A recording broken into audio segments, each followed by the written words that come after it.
ಕುಮಟಾ ಪಟ್ಟಣದ ತಾಲೂಕು ಆಡಳಿತ ಸೌಧದಲ್ಲಿರುವ ಆಧಾರ ಸೇವಾ ಕೇಂದ್ರದಲ್ಲಿ ಸಿಗುವ ಸೇವೆಗಳು ಸ್ಥಗಿತಗೊಂಡಿದ್ದರಿಂದ ಸಾರ್ವಜನಿಕರಿಗೆ ತೊಂದರೆಯಾಗಿದೆ. ಹೌದು, ಕುಮಟಾ ಪಟ್ಟಣದ ತಾಲೂಕು ಆಡಳಿತ ಸೌಧದಲ್ಲಿರುವ ಆಧಾರ ಕೇಂದ್ರದಲ್ಲಿ ಆಗಾಗ ಸೇವೆಗಳು ಸ್ಥಗಿತಗೊಂಡು ಜನರಿಗೆ ಸಮಸ್ಯೆ ಆಗುತ್ತಲೇ ಇರುತ್ತದೆ. ಈಗ ಮತ್ತೆ ಸೇವೆ ಸ್ಥಗಿತಗೊಂಡಿದ್ದು ಸುಮಾರು 15 ದಿನಗಳವರೆಗೆ ಈ ಸಮಸ್ಯೆ ಮುಂದುವರಿಯಲಿದೆ ಎಂದೇ ಹೇಳಲಾಗುತ್ತಿದೆ. ಈಗ ಎಲ್ಲ ಸರ್ಕಾರಿ ಮತ್ತು ಖಾಸಗಿ ಕೆಲಸಗಳಿಗೆ ಆಧಾರ್ ಕಾರ್ಡ್ ಪ್ರಮುಖ ದಾಖಲೆಯಾಗಿ ಪರಿಗಣಿಸಲಾಗುತ್ತದೆ. ಹಾಗಾಗಿ ಹೊಸ ಆಧಾರ್ ಕಾರ್ಡ್ ಮಾಡಿಸುವುದರಿಂದ ಹಿಡಿದು ತಿದ್ದುಪಡಿ, update, mobile number, email ID ಸೇರ್ಪಡೆ ಹೀಗೆ ಆಧಾರ್ಗೆ ಸಂಬಂಧಿಸಿದ ಯಾವುದೇ ಕೆಲಸಗಳಿದ್ರೂ ಜನರು ತಹಶೀಲ್ದಾರ್ ಕಚೇರಿಯ ಕೆಳಭಾಗದಲ್ಲಿರುವ ಆಧಾರ್ ಕೇಂದ್ರಕ್ಕೆ ಬರುವುದು ಸಾಮಾನ್ಯ. ಹಾಗಾಗಿ ಕೇಂದ್ರದ ಮುಂದೆ ಯಾವಾಗಲೂ ಸರದಿ ಸಾಲು ಇದ್ದೇ ಇರುತ್ತದೆ.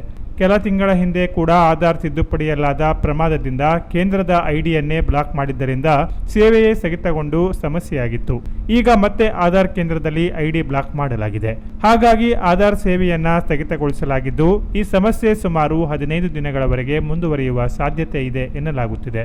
ಇದರಿಂದ ಸಾರ್ವಜನಿಕರಿಗೆ ತೊಂದರೆಯಾಗಿದ್ದು ದಿನನಿತ್ಯ ಕೇಂದ್ರಕ್ಕೆ ಬಂದು ವಿಚಾರಿಸಿಕೊಂಡು ಹೋಗುವವರ ಸಂಖ್ಯೆ ಕೂಡ ಜಾಸ್ತಿಯಾಗಿದೆ. ಈ ಬಗ್ಗೆ ಪ್ರತಿಕ್ರಿಯಿಸಿದ ತಹಶೀಲ್ದಾರ್ ಶ್ರೀಕೃಷ್ಣ ಕಾಮ್ಕರ್ ಅವರು, ತಾಂತ್ರಿಕ ಸಮಸ್ಯೆಯಿಂದ ಐಡಿ ಬ್ಲಾಕ್ ಆಗಿ ಆಧಾರ್ ಕೇಂದ್ರದಲ್ಲಿ ಸೇವೆ ಸ್ಥಗಿತಗೊಂಡಿದೆ. ಈಗಾಗಲೇ ಈ ಬಗ್ಗೆ ಆಧಾರ್ ಕೋಆರ್ಡಿನೇಟರ್ಗೆ ಕಂಪ್ಲೇಂಟ್ ಮಾಡಿದ್ದೇವೆ. ಇನ್ನು 15 ದಿನಗಳಲ್ಲಿ ತಾಂತ್ರಿಕ ಸಮಸ್ಯೆ ಸರಿಪಡಿಸಿ ಆಧಾರ್ ಸೇವೆಯನ್ನ ಪ್ರಾರಂಭಿಸಲು ಕ್ರಮ ವಹಿಸಲಾಗುತ್ತದೆ. ಅಲ್ಲಿಯವರೆಗೆ ಹೆಡ್ ಪೋಸ್ಟ್ ಆಫೀಸ್ ಮತ್ತು ಬ್ಯಾಂಕ್ ಬರೋಡಾದಲ್ಲಿ ಈ ಸೇವೆ ಲಭ್ಯವಿದೆ ಎಂದು ತಿಳಿಸಿದರು.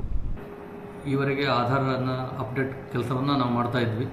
ಆದರೆ ಆಧಾರ್ ಆಪರೇಟರ್ ಅವರ ಐ ಡಿ ಲಾಕ್ ಆಗಿರೋದ್ರಿಂದ ಈ ಲಾಕನ್ನು ಓಪನ್ ಮಾಡಿಕೊಳ್ಳಲಿಕ್ಕೆ ಈಗಾಗಲೇ ನಾವು ಜಿಲ್ಲಾ ಸಮಾಲೋಚಕರಿಗೆ ತಿಳಿಸಿದ್ದೇವೆ.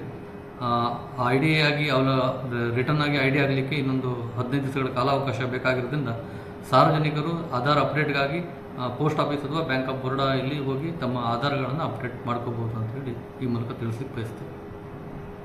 ಒಟ್ಟಾರೆಯಾಗಿ ಆಧಾರ್ ಸೇವಾ ಕೇಂದ್ರ ಸಮಸ್ಯೆ ಆದಷ್ಟು ಬೇಗ ಬಗೆಹರಿದು ಜನರಿಗೆ ಆಧಾರ್ ಕೇಂದ್ರದ ಸೇವೆಗಳು ದೊರೆಯುವಂತಾಗಲಿ ಎಂಬುದು ಸಾರ್ವಜನಿಕರ ಆಗ್ರಹವಾಗಿದೆ. Canara plus news, Kumta.